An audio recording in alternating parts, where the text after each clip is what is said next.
Our 10th visit brings us to one of the strangest of the 17 principles of success, because it is the principle which makes it possible for you to convert into an asset every adversity, every disappointment, every defeat, and every failure you meet with from now on the remainder of your life. Yes, the principle of learning from adversity makes it possible for you to transmute all your past failures and mistakes into an asset which will help you achieve outstanding success in the future. At the very outset of this visit, I wish to call your attention to an important fact which may give you immediate possession of the great master key to success, namely, that your positive mental attitude is the only means by which you may convert adversities, defeats, and failures into assets. It seems to have been intended that everyone should experience adversities, defeats, and even failures as a part of nature's method of disciplining people to learn how to take possession of their own minds. But the Creator very wisely provided everyone with the means for converting these experiences into benefits of a priceless value, the means being our privilege of maintaining and directing a positive mental attitude. Despite the benefits which we may get from adversities and unpleasant experiences of every nature, no one desires to meet with these experiences. A failure or defeat is just as unpleasant to me now as it was 30-odd years ago when I was learning about failures and unpleasant experiences in the great University of Hard Knocks. Yet, I would be something less than fair with you if I had neglected to tell you that my greatest blessings came from my greatest adversities. But these blessings never would have been recognized by me if I had not learned the truth that every adversity carries with it the seed of an equivalent benefit, which is the very hub of this visit with you. Once you learn that adversities can be made to pay dividends, you will acquire the habit of looking for that seed of an equivalent benefit in each such experience with which you meet. Come with me now, and I shall give you some examples which prove conclusively that failures, defeats, unpleasant experiences can be converted into stepping stones on which one may rise to great heights of personal achievement. My first illustration concerns a man of whom you may have heard, and I have no doubt you have eaten some of the food which he produced and marketed throughout the nation as a result of an adversity which would have stopped most men cold. The man was Milo C. Jones, who owned a small farm near Fort Atkinson, Wisconsin, on which he made only a fair living until he was stricken down with double paralysis, which deprived him of every portion of his body except his brain.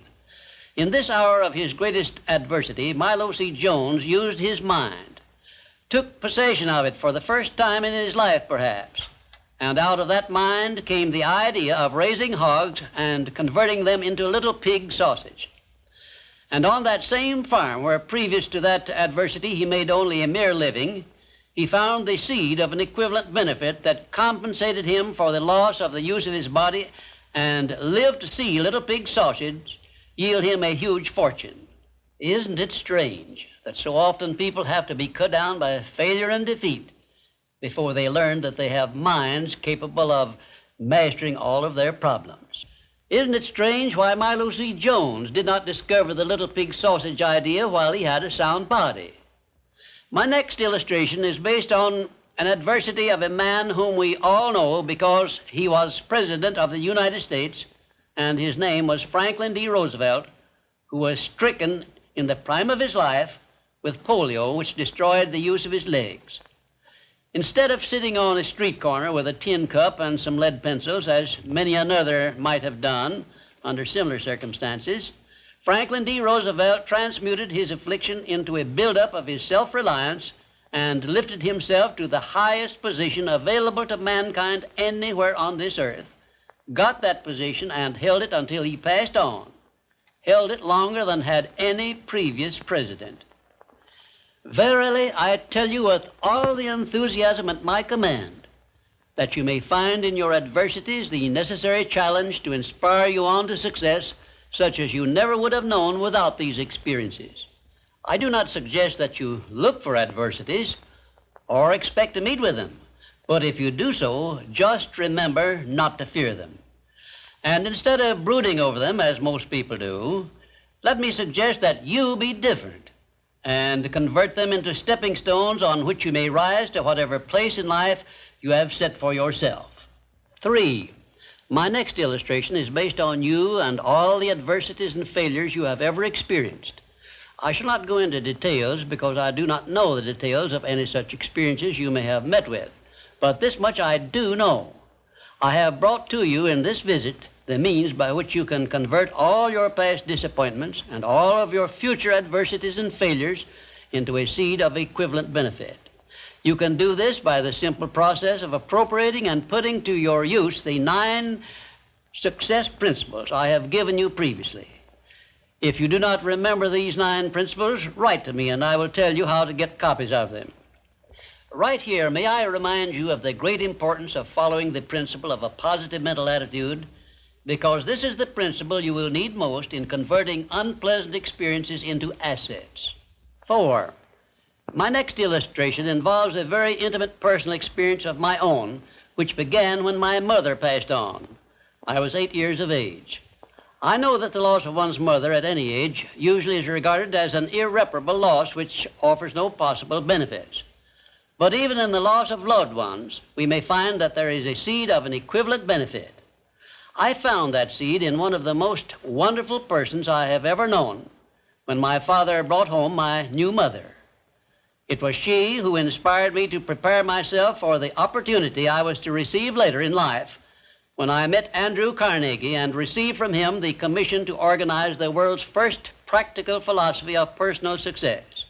Had it not been for the loss of my mother, I would not now be having this visit with you, and my books would not now be serving to help millions of people throughout the world to find their places in life. Just remember this about adversities. Nothing is ever so bad or so unpleasant that it may not yield some benefit if we keep a positive mental attitude toward the experience and make it a habit to look for that seed of an equivalent benefit. This, of course, involves the application of that important success principle, personal initiative. 5. Now I come to an illustration which involves our great American way of life and all the personal freedom and opportunities we enjoy under our way of life. And it begins with our defeat of the British in 1778. Probably every Britisher believed that the loss of the American colonies was an irreparable loss which offered no possible benefits.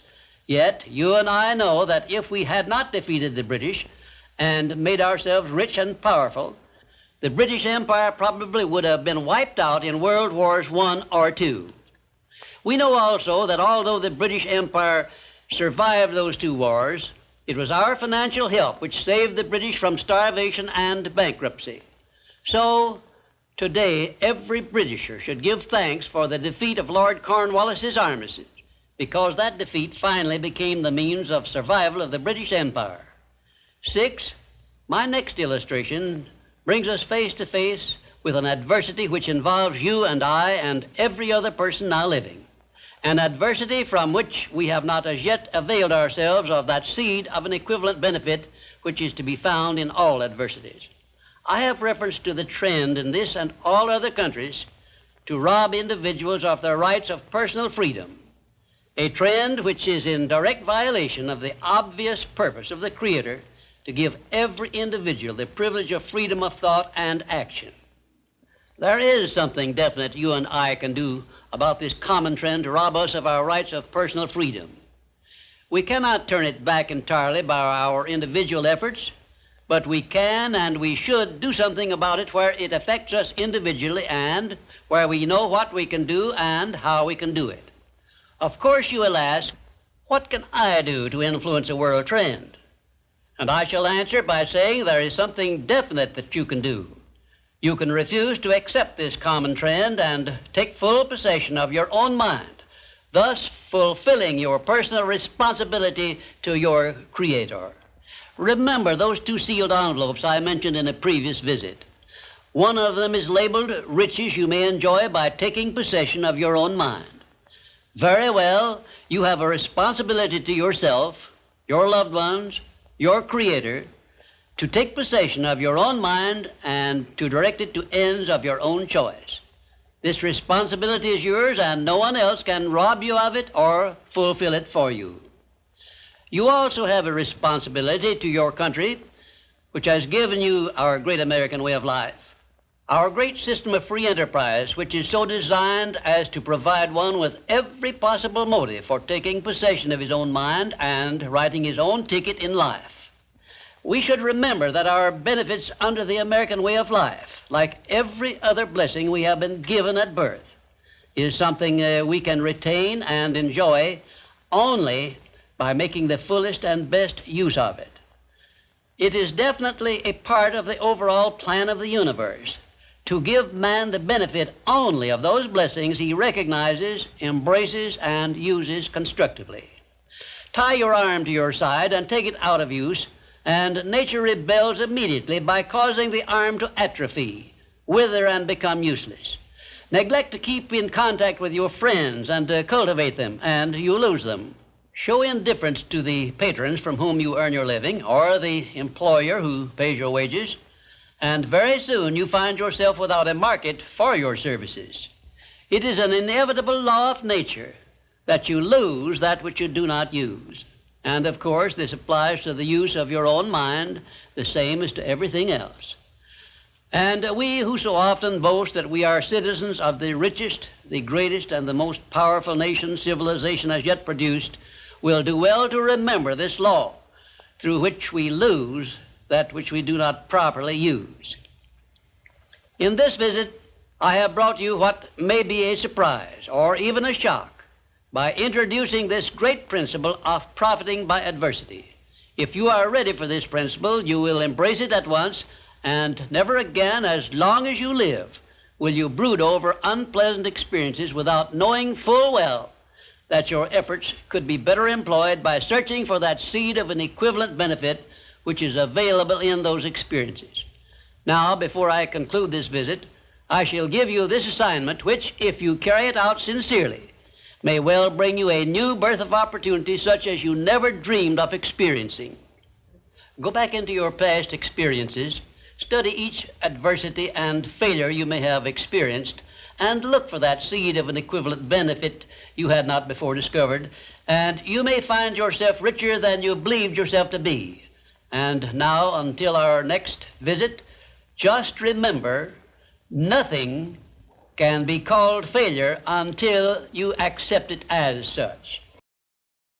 We have now come to our 11th visit, where I shall